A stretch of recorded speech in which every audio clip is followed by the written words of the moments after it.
नमस्कार दोस्तों, मैं अमित पांडे आज फिर एक बार आपके लिए एक नया लेसन लेके आए हैं जिसका नाम है force and laws of motion.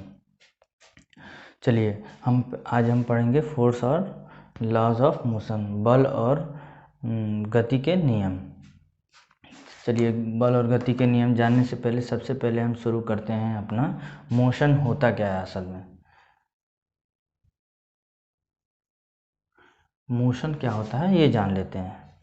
अगर कोई बॉडी या कोई वस्तु अपना स्थान परिवर्तन कर रही है तो कह सकते हैं कि वो बॉडी किस में है, मोशन में है। क्या कह सकते हैं? If a body change its position then it is said to be in motion। कहा जाए अगर कोई बॉडी अपना स्थान बदल रही है तो कह सकते हैं कि वो हमारा मोशन में है। मान लेते हैं कोई बॉडी, अभी हमारी ये बॉडी थी और ए पॉइंट पे है। ए पॉइंट से अभी एक सेकेंड बाद देखा गया तो ये बी पॉइंट पे है, ऐसे ही कुछ टाइम बाद देखा गया ये सी पॉइंट पे है, तो कह सकते हैं ये बॉडी हमारी क्या मोशन कर रही है। चलिए अगर बॉडी जो है अपना स्थान नहीं बदल रही है तो उस टाइम उसे क्या कहा जाएगा कि बॉडी हमारी रेस्ट में है या स्थिर अवस्था में है। चलिए अब अगर देखिए बॉडी हमारी बदल रही है अपना स्थान, अभी यहाँ से हमारा 5 मीटर चली, फिर यहाँ से 5 मीटर चली, तो क्या कहा जा सकता है कि वो कुछ दूरी तय कर रही है। तो हम इसके आगे पढ़ते हैं कि डिस्टेंस क्या होता है। देखिए बॉडी ए पोजीशन से बी पोजीशन पे गई, बी से सी गई, और मान लेते हैं कुछ हमारा सी से यहाँ हमारा डी पोजीशन पे बॉडी आ गई, तो ये भी मान लीजिए कुछ 5 मीटर चली, तो कह सकते हैं बॉडी ने हमारी कितनी डिस्टेंस ट्रेवल की, 5 metre plus 5 metre plus 5 metre, तो कितना हो गया ये 15 मीटर।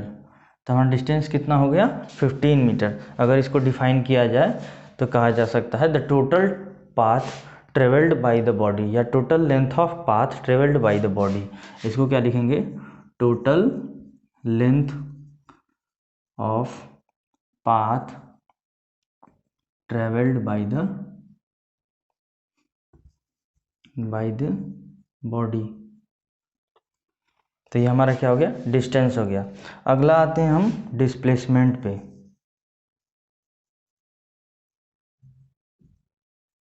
अगला हमारा है डिस्प्लेसमेंट। अब देखिए बॉडी ए पोजीशन से बी गई, बी से सी, सी से डी, लेकिन अगर इसमें पूरे को जोड़ दिया जाए तो ये हमारा डिस्टेंस मिल गया। अगर अब डिस्प्लेसमेंट की बात रही तो डिस्प्लेसमेंट क्या होगा? Shortest distance travelled by the body. क्या होगा? Shortest distance travelled by body. देखिए कहीं भी बॉडी चली जाए जो सबसे छोटी दूरी होगी वही हमारी क्या होती है? डिस्प्लेसमेंट होती है। और डिस्टेंस हमारी क्या है? स्केलर क्वांटिटी, और डिस्प्लेसमेंट क्या है? Vector quantity. देखिए स्केलर क्या होता है, वेक्टर क्या होता है? वेक्टर ऐसी क्वांटिटी जिसमें डायरेक्शन और मैग्नीट्यूड दोनों की ज़रूरत पड़े शो करने के लिए, लेकिन स्केलर क्या है हमारा? जिसमें सिर्फ मैग्नीट्यूड की ज़रूरत हो शो करने के लिए। अब डिस्प्लेसमेंट को अगर शो करना होगा यहाँ, तो मान लेते हैं कुछ भी इसमें डिस्प्लेसमेंट आया हो तो वो कोई नंबर और प्लस डायरेक्शन भी शो करेंगे, किस डायरेक्शन में है। तो कह सकते जैसे ये नॉर्थ, साउथ, ईस्ट, वेस्ट। अगर ऐसे देखें तो क्या होगा हमारा कि ये बॉडी जो है हमारी साउथ ईस्ट डायरेक्शन में ट्रेवल की है, तो डिस्प्लेसमेंट में हमारा क्या एक डायरेक्शन भी ऐड हो जाएगा। चलिए इतना समझ में आया होगा आपको। अब आगे बढ़ते हैं।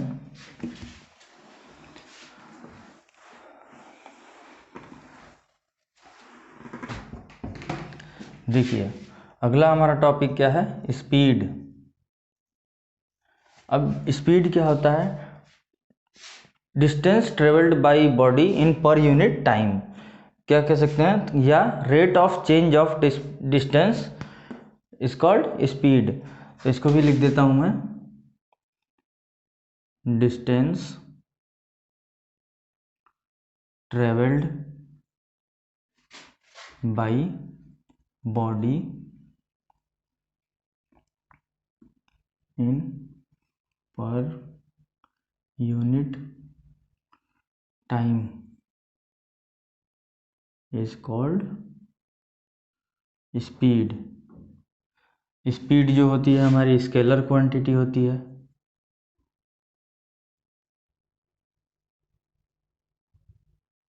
अब देखिए हमारा स्पीड है तो क्या हुआ, distance travelled by body in पर यूनिट टाइम।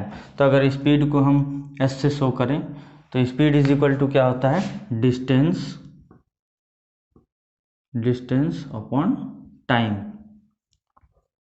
इसको शो करने के लिए हमको कोई भी डायरेक्शन की ज़रूरत नहीं होती है, सिर्फ मैग्नीट्यूड से इसको शो कर सकते हैं। इसकी यूनिट क्या होगी, यूनिट होगा मीटर पर सेकेंड। डिस्टेंस का मीटर, टाइम का सेकेंड, तो यूनिट हमको क्या मिल गया, मीटर पर सेकेंड। अगर डायमेंशन की बात की जाए तो डायमेंशन क्या होगा, L T inverse 1।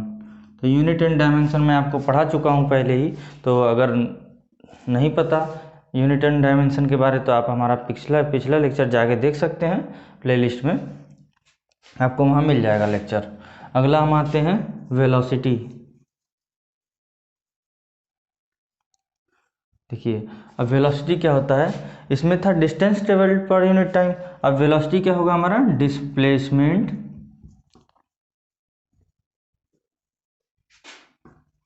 Travelled by a body in पर यूनिट टाइम। अब डिस्टेंस की बात हुई तो स्पीड हो गया, एक सेकंड में कितनी डिस्टेंस ट्रेवल हो रही है तो वो हमारा स्पीड। एक सेकंड में कितना डिस्प्लेसमेंट ट्रेवल हो रहा है तो उसे क्या बोलेंगे, वेलोसिटी। मान लेते हैं वेलोसिटी को अगर v से शो करते हैं तो इसको क्या होगा फॉर्मूला, डिस्प्लेसमेंट अपॉन टाइम। तो ये हमारा वेलोसिटी का फॉर्मूला मिल गया। अगर इसकी यूनिट की बात की जाए तो मीटर पर सेकेंड। अगर इसका डायमेंशन निकाला जाए तो डायमेंशन भी इसका एल टी इनवर्स 1। बस ये क्या है, वेक्टर क्वांटिटी।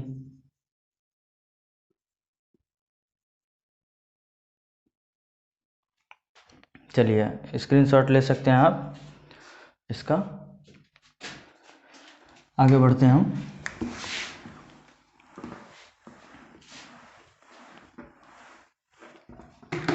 अगला आता है हमारा एक्सेलरेशन, इसको हिंदी में त्वरण बोलते हैं।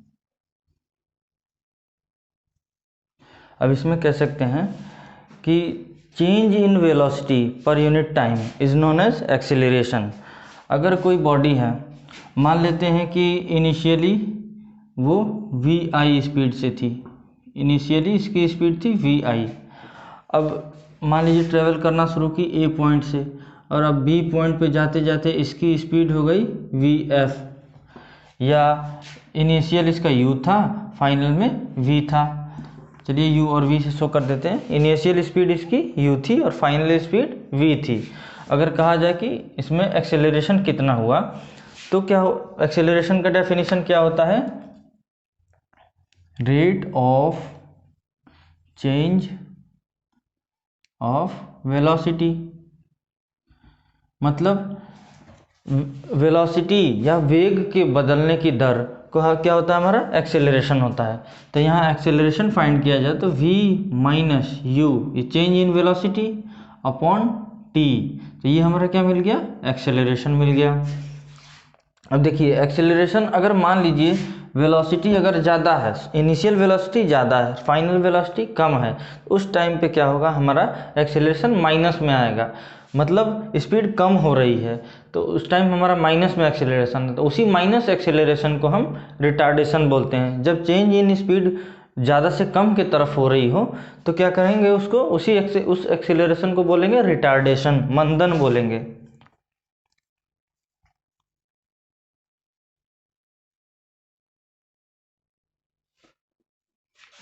जैसे नेगेटिव कह सकते हैं इसको, negative acceleration is called retardation।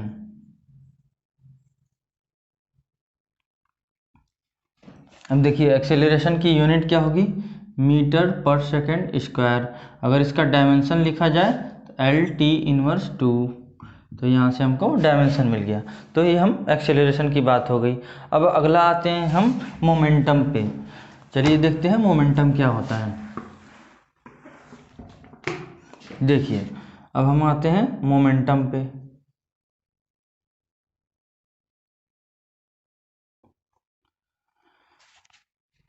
इसको कहते हैं product of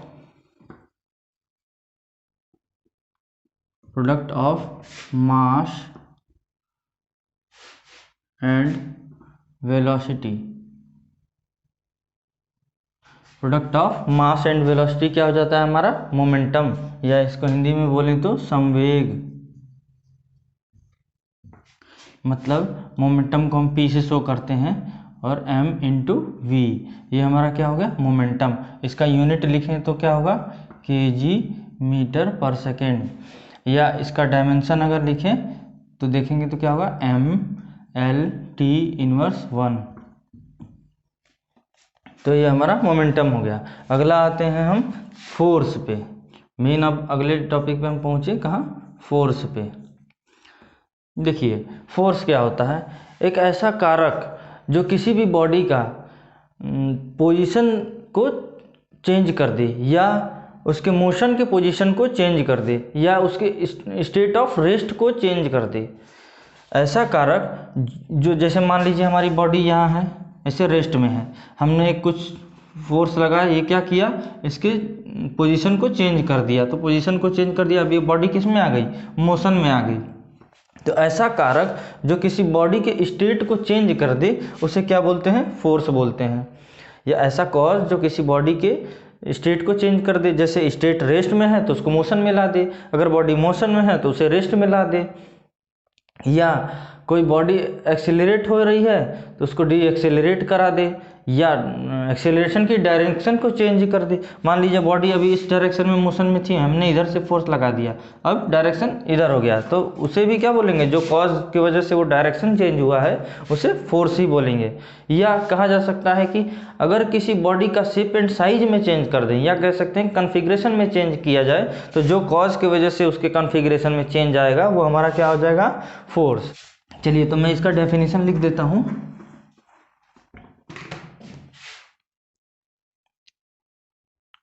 cause which change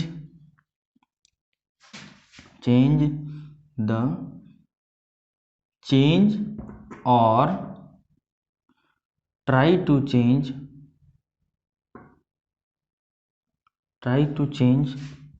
the state of body of a body and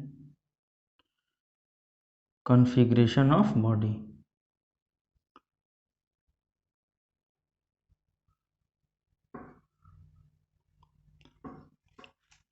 ऐसा कॉज जो चेंज ला दे या चेंज करने का प्रयास करे किसी बॉडी के स्टेट को या उसके कॉन्फ़िगरेशन को, तो उसे क्या बोलेंगे, फोर्स। अगर अब देखें हमारा फोर्स इज इक्वल टू क्या होता है, फार्मूला ma, तो यहाँ से मास इंटू एक्सेलरेशन। तो अगर इसकी यूनिट निकालें तो यूनिट क्या होगा, kg मीटर पर सेकेंड स्क्वायर, इसी को बोलते हैं न्यूटन, एक न्यूटन। तो फोर्स की एसआई यूनिट हमारी क्या होगी, न्यूटन होगी। अगर फोर्स की सीजीएस यूनिट के बारे में बात किया जाए तो क्या हो जाएगा हमारा, डायन हो जाएगा, डायन। तो यहाँ से हमको पता चल गया फोर्स के बारे में, फोर्स क्या होता है। अगला हम बढ़ते हैं इम्पल्स के बारे में पढ़ते हैं। चलिए मैं हट जाता हूँ, स्क्रीनशॉट ले सकते हैं आप चाहें तो।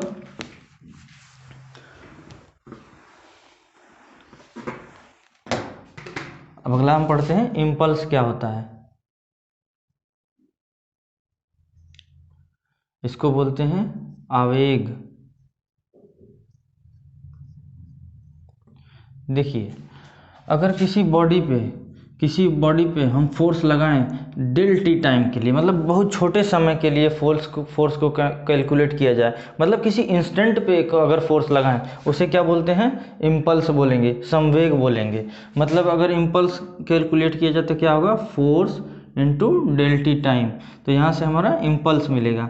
अगर देखिए इसका यूनिट निकाला जाए तो न्यूटन सेकेंड इसकी यूनिट हो जाएगी, इसका यूनिट क्या होगा, न्यूटन सेकेंड। अगर डायमेंशन की बात की जाए इसकी इम्पल्स की, तो क्या होगा, mL/T इनवर्स टू फोर्स का हो गया और सेकेंड इनवर्स। तो यहाँ से हमको क्या मिल गया, आवेग का डायमेंशन भी मिल गया। अब अगला टॉपिक की तरफ हम बढ़ते हैं लॉज ऑफ मोशन के बारे में। हमने फोर्स पढ़ लिया, अब अगला आते हैं लॉज ऑफ मोशन। अगला टॉपिक है हमारा लॉज ऑफ मोशन। इन लॉज ऑफ मोशन के बारे में हमारे न्यूटन ने बताया था। न्यूटन ने 3 लॉ दिया था। तो पहला नियम था, फर्स्ट लॉ क्या था इनका, इसको बोलते हैं लॉ ऑफ इनर्शिया या जड़त्व का नियम दिए थे। न्यूटन ने क्या दिया, पहला नियम जड़त्व का नियम। जड़त्व का नियम में क्या बताया गया था, अगर कोई बॉडी किसी भी अवस्था में है तो उस अवस्था को जारी रखना चाहेगी। अगर बॉडी मोशन कर रही है तो मोशन में रहना चाहती है, अगर बॉडी अगर कोई रेस्ट में है तो वो रेस्ट में रहना चाहती है, जब तक कि उस पर कोई बाह्य बल ना लगाया जाए या एक्सटर्नल फोर्स ना लगाया जाए। इसको मैं लिख देता हूँ, any body try to continue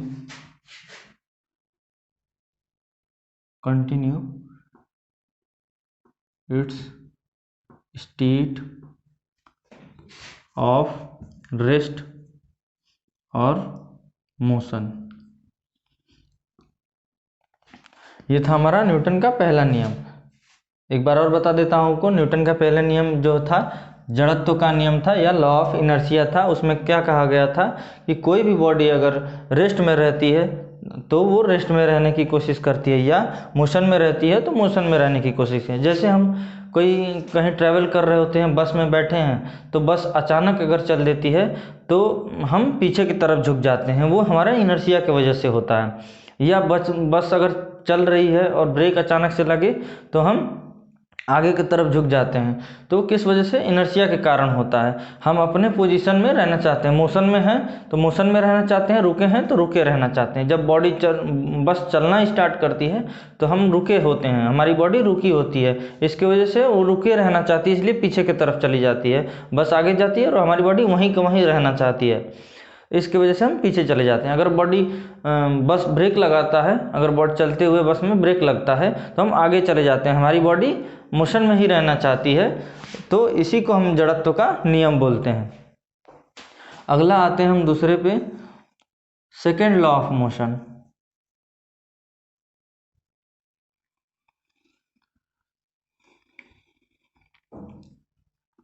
देखिए न्यूटन ने सेकेंड लॉ ऑफ मोशन में बताया था, पहले मैं लिख देता हूं इसको। न्यूटन ने बताया था the rate of change of linear momentum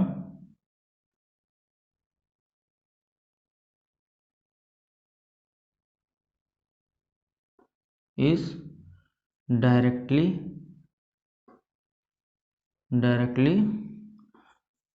proportional to the applied force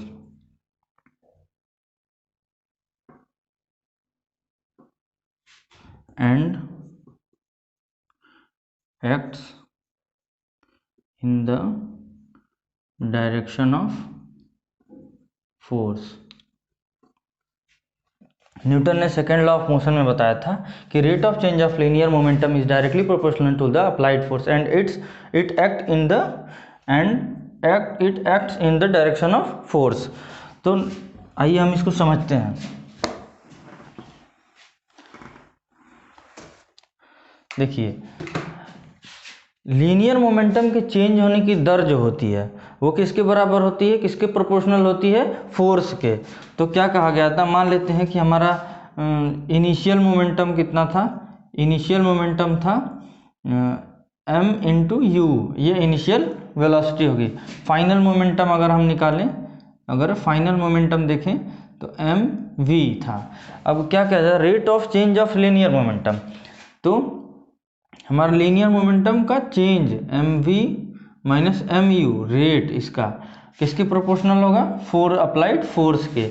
या इसको ऐसे लिख सकते हैं, अगर m कॉमन ले लें तो v minus you by T हमारा हो गया। अगर अब प्रोपोर्शनलिटी का साइन हटाने के लिए हमने एक कांस्टेंट यूज़ किया k, तो यहाँ से अगर देखें तो ये क्या हमारा है, acceleration, change in velocity per unit time क्या होता है, एक्सेलरेशन। तो m a, तो यहाँ से हमको वैल्यू मिल गई। यहाँ k, हमारा k की वैल्यू क्या है, 1 है, तो ये कांस्टेंट है जिसकी वैल्यू 1 है एक्सपेरिमेंटली। तो यहाँ से हमको फॉर्मूला मिल जाता है क्या, F is equal to M A. चलिए दूसरा नियम हो गया। अब हम थर्ड लॉ पे चलते हैं।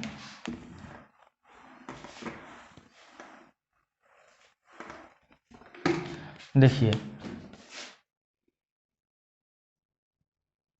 Third law of motion,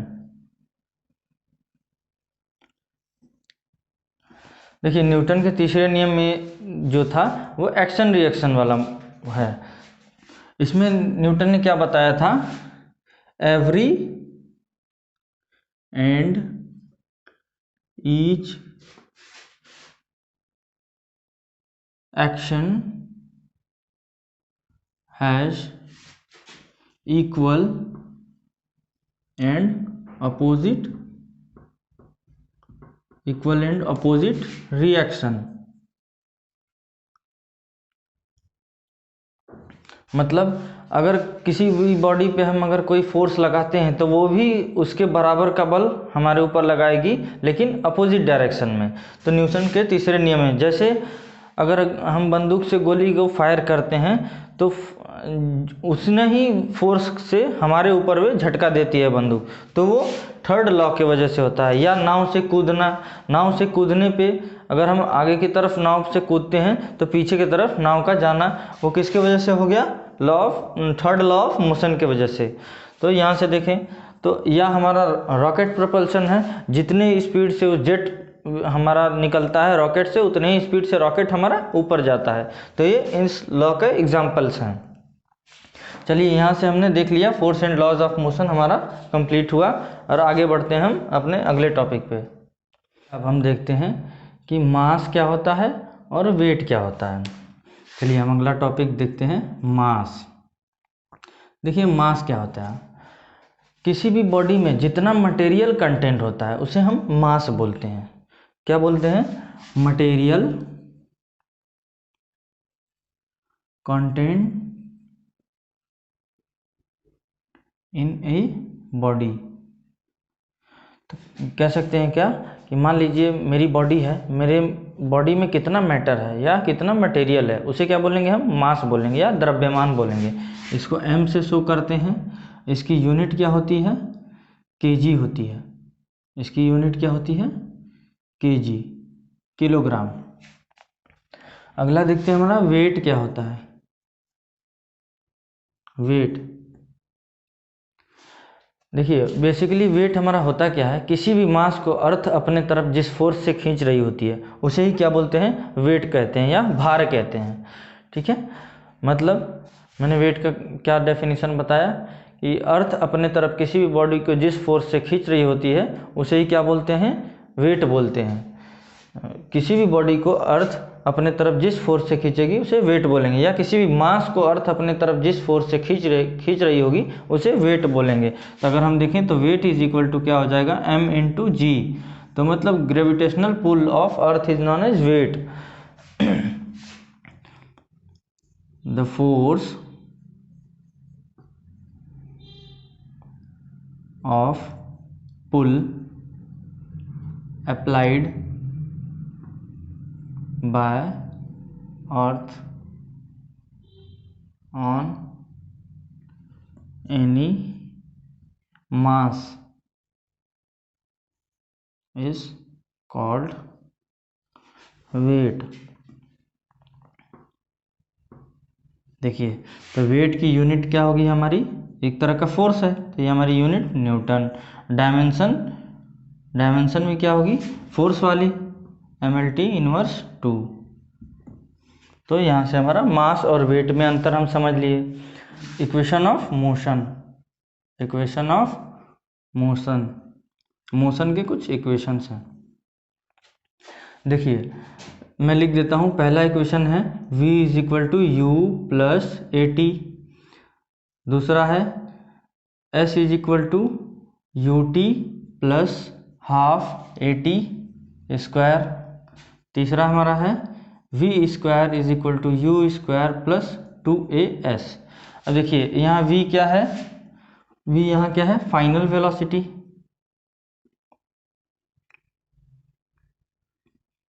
u क्या है, इनिशियल वेलोसिटी।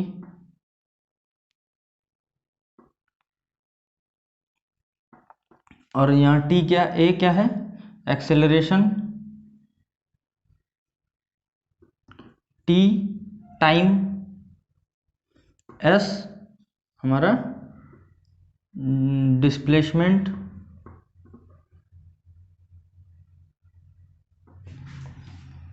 चलिए यहाँ से हम देख सकते हैं हमारा ये निकल जाएगा यहाँ से। ये हमारे 3 मोशन के इक्वेशंस थे। अब हम इस पे बेस्ड न्यूमेरिकल कर लेते हैं एक आध। चलिए मैं इसको मिटाता हूँ और कुछ न्यूमेरिकल बताता हूँ।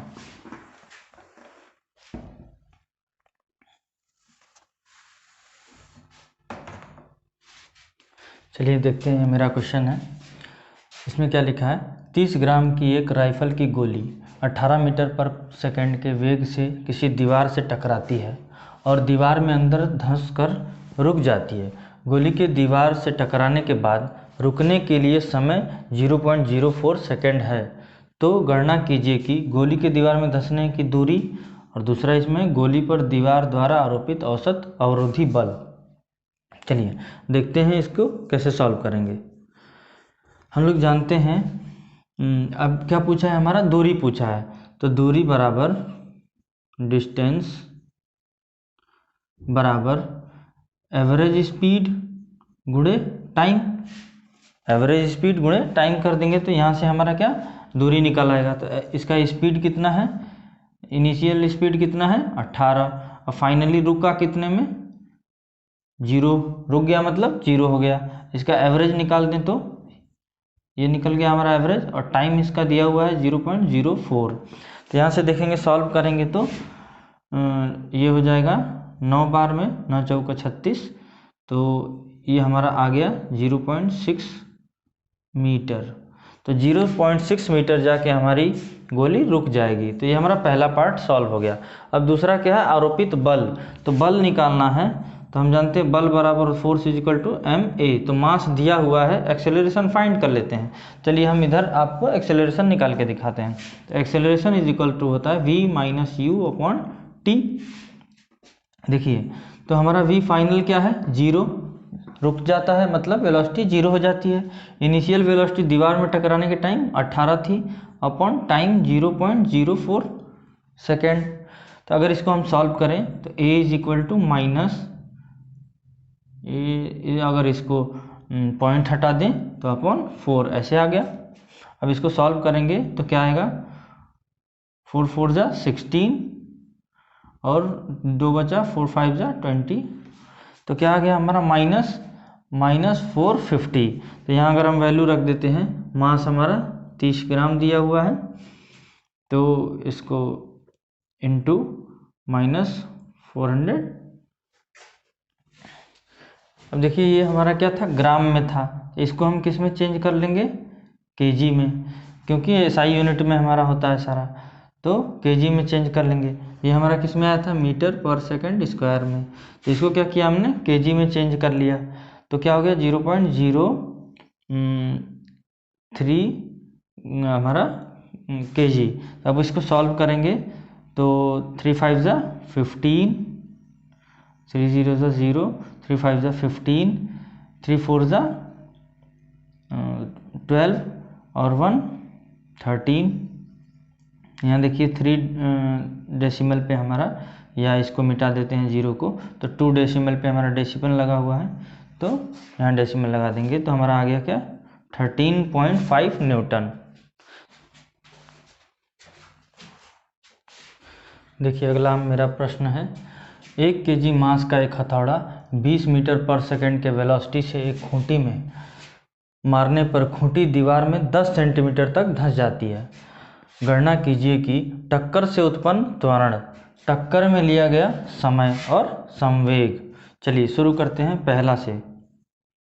चलिए हमको क्या निकालना है, टक्कर से उत्पन्न त्वरण निकालना है।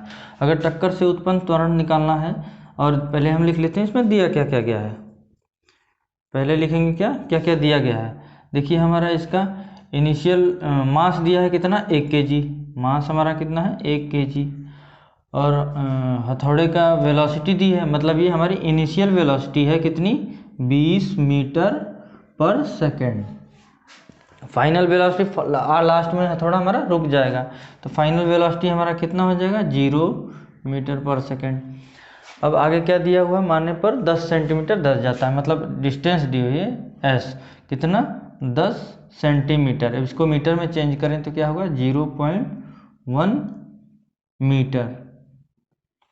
अब इसको हम सॉल्व करने से पहले हमको क्या निकालना है, त्वरण निकालना है, तो हम फॉर्मूला लगाएंगे v square is equal to U square plus 2as। तो यहाँ से हम देखेंगे तो हमारा v फाइनल v 0 है, तो 0 का स्क्वायर 0, और u स्क्वायर द 20 का स्क्वायर प्लस 2a, यहाँ हमारा क्या है पे निकालना ही है हमें, और हमारा s यहाँ क्या दिया हुआ है 0.1। अब इसको हम सॉल्व करें तो देखेंगे तो हमारा क्या आ जाएगा, यहाँ 2a into 0.1 is equal to minus, अगर इसको सॉल्व करें तो 20 इंटू 20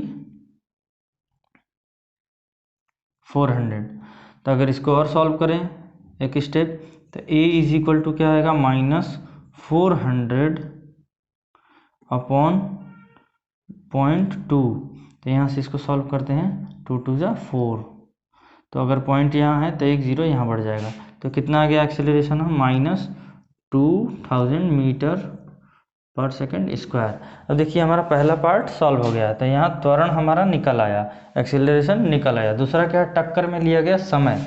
अब टाइम निकालना है, आगे हम दूसरा इक्वेशन यूज कर लेंगे, v is equal to you plus a t. देखिए इसमें टाइम हमारा है, v हमारा 0, इनिशियल वेलोसिटी 20, और a हमने अभी निकाला कितना -2000 इंटू टी। तो यहाँ से इसको इधर ट्रांसफ़र कर लें तो t इज इक्वल टू क्या आया 20 अपॉन 2000, 0 0 कैंसिल, अगर इसको सॉल्व करें तो 100 आ गया। देखिए तो टाइम यहाँ से हमारा क्या मिलेगा,